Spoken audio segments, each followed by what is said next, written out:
am Val Peterson. I know that you have all heard about hydrogen bombs. Perhaps, too, you have heard of something called radioactive fallout, which comes from both atomic and hydrogen weapons. As Federal Civil Defense Administrator, I'd like to talk to you about that.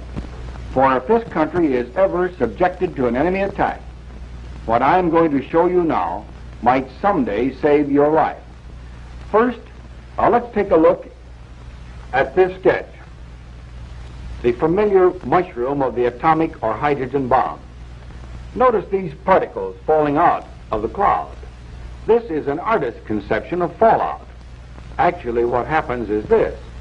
If the bomb explodes close to the ground or into the ground, thousands of tons of pulverized earth and stones and brick and steel particles are sucked up into the cloud, 40 or 50,000 feet or more into the air. These particles become highly radioactive.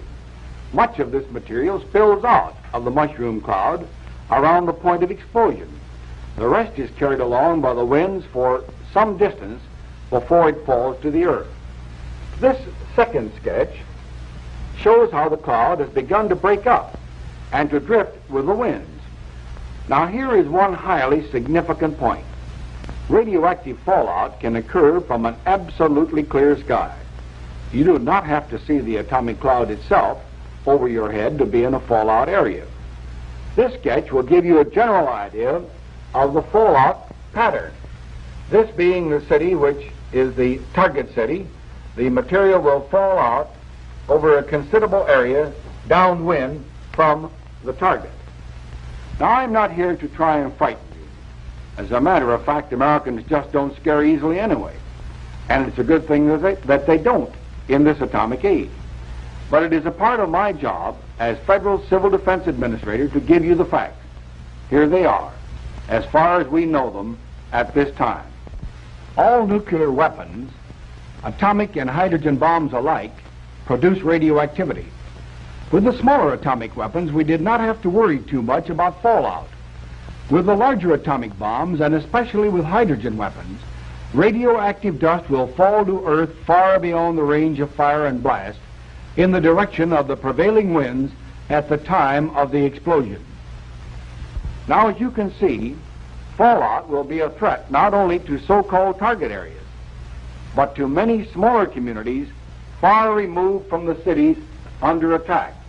And in fact, to every farmer living within the area, downwind from the target area and over the distance that the wind may carry these radioactive particles. As a matter of fact, the communities that lie downwind may very well have to withdraw their people from the danger zone laterally, and there will be time because radioactive fallout takes a considerable time to occur. Or the people will have to get into shelters of some type or other. Or we may have to do these two things somewhat simultaneously. Now, I won't mince words with you. If you happen to be caught downwind in the path of the fallout and without any shelter, and if you don't get into shelter just as rapidly as you can, these radioactive particles could cause your death, or they may cause you serious injury, depending upon the degree of contamination and other factors. So much for the threat. Now, what are we going to do about it? We are still learning things about the behavior of radioactive fallout from the larger weapons. But for the present, we do know enough about the size and power of modern weapons and the radioactive waste they produce to begin planning how we can best protect ourselves. Basically, there are only two things you need to know how to do to protect your life. One is to evacuate your city before the bomb falls, because obviously, if you are caught in the open near ground zero, you won't have to worry about radiation. The bomb itself will kill you. The other method is to dig deep enough into the ground to escape the effects of blast and heat and radiation. Now come and look at this layout of a typical city. Let's say that right here is the assumed aiming point of enemy bombers, and that the Weather Bureau tells us that the winds will probably carry radioactive fallout downwind in this direction. When we speak of the winds, incidentally, and of the H-bomb, we're talking not only of surface winds, but also of the winds high up, 25, 40, and 50,000 feet above the earth. Those are the winds that carry the major portion of radioactive material from the bomb cloud. Well, up to now, the picture looks pretty bad. But with enough warning and enough practice in peacetime exercises, many millions of lives can be saved that surely would be otherwise lost. Now let's take another case. Suppose you live in a small town, squarely in the path of the radioactive fallout. The further away from that bomb you are, downwind, the more time you will have to get out. Radiological monitors will have set up warning systems, and evacuation from the towns in the probable fallout zone will be carried out on a lateral basis. Suppose now that you get little or no warning, or that your own evacuation route lies downwind. Almost any kind of shelter can reduce the danger of radiation. An ordinary frame house like this, outside the area of blast and fire, will provide some protection. A basement shelter will provide even more, while a simple underground shelter with 3 feet of earth covering will give you virtually complete protection from lethal radiation. One thing we want to remember about shelter, however, is that once in it, you may not be able to go outdoors for several days except for short periods. Radiation, contrary to some scare stories you may have heard, doesn't contaminate the countryside forever. Its lethal strength dies very rapidly, sometimes in a few hours, but it might be a couple of days or even longer before it would be safe to leave your shelter altogether. For some time we have urged that every family that possibly can build a basement shelter or an outdoor shelter if they live in the so-called fringe areas of our major cities. Today, with the danger of radiation fallout over long distances, it is equally important that residents of suburban and rural areas, many miles removed from major cities, also build shelters. They should stock them with emergency supplies of essentials such as blankets, first aid kits, food and water, and other articles shown in this sketch.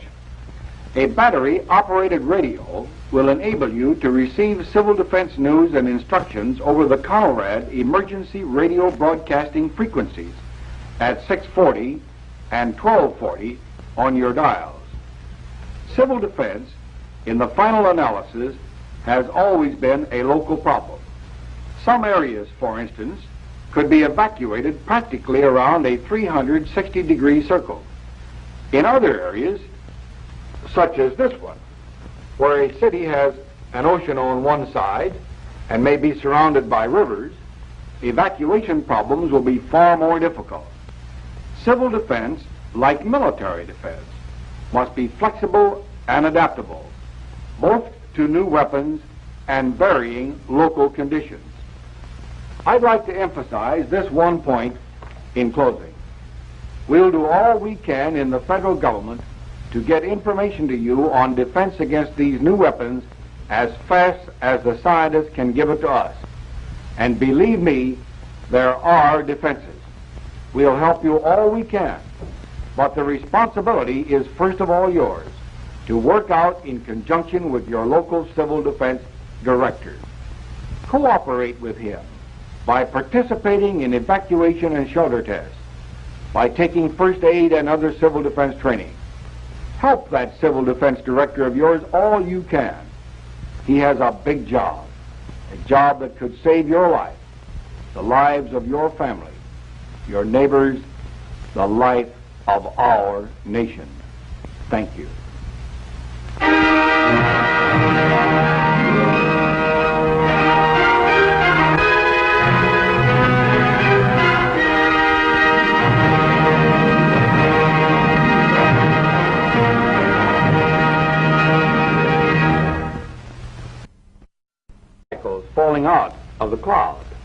This is an artist's conception of fallout.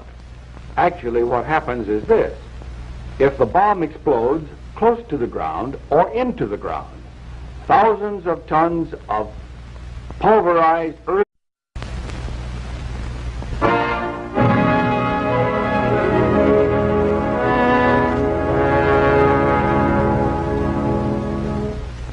I am Val Peterson.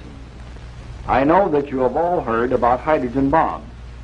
Perhaps, too, you have heard of something called radioactive fallout, which comes from both atomic and hydrogen weapons. As Federal Civil Defense Administrator, I'd like to talk to you about that. For if this country is ever subjected to an enemy attack, what I am going to show you now might someday save your life. First, let's take a look at this sketch.